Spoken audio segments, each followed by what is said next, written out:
মুখের বাচ্চা ফেরত গত কয়েকদিন আগে আমার মুক্তিযুদ্ধ নিয়ে কটূক্তি করেছে।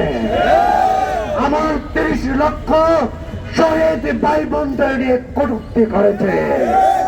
আমার দেশের স্বাধীনতাকে শেষ অস্বীকার করেছে, প্রশ্নবিদ্ধ করেছে। এই মিডিয়া কারণে জানিয়ে দিতে চাই, মূর্খের বাচ্চা মূর্খ, তুই একটা চা ব্যবসায়ী, তুই কখনো বুঝবি বাংলাদেশের স্বাধীনতা কাকে বলে? তুই কি করে বুঝবি এদেশের 18 কোটি মানুষের রক্তের ঋণ কত বেশি? আমরা সরকারকে জানিয়ে দিতে চাই, অনতি বিলম্বে বাংলাদেশে ভারতের এম্বাসিকে বন্ধ ঘোষণা করতে হবে। নির্বাচনের আগে আর যেন ভারতীয় এম্বাসি কোন প্রকার কার্যক্রম চালাতে না পারে। আমরা বলতে চাই, আর যদি একটাও অত্যন্ত দূরে থাক জুলাই যুদ্ধের উপর বাংলাদেশের কোথাও আঘাত করা হয়, তাহলে যেভাবে 24-এ এদেশের সাধারণ জনতা, শিক্ষার্থী তাদের কাজ মিলিয়ে রাজপথে নেমে এসেছিল, আমরা কিন্তু একসাথে 18 কোটি মানুষ ভারতের সীমানা ভেঙে দিয়ে 7 সিস্টারকে দখল করে নেব।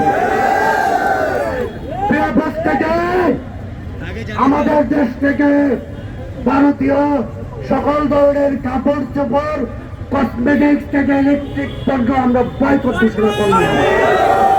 ভারতীয় পণ্য বয়কট,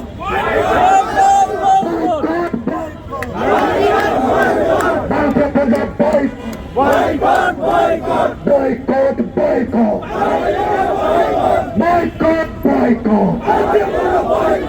আমরা দেশকে আগামী 500 বছরের জন্য আমেরিকাকে বিতাড়িত করেছে। এই দেশে আর কোন ভারতের দালাল বাংলাদেশে মাথা উঁচু করে দাঁড়াতে পারবে না।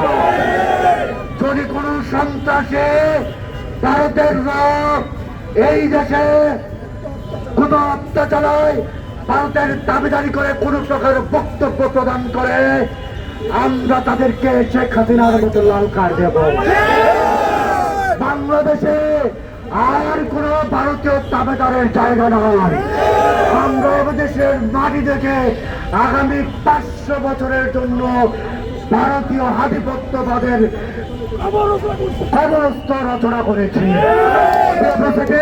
আমরা এই মুহূর্তে ব্রাহ্মণের মাধ্যমে আমাদের এখানের বর্তমান কর্মসূচি শেষ করে জানাজার উদ্দেশ্যে সংসদ ভবনের দিকে যাবো। এখন তো ব্রাহ্মণাজাত করবে।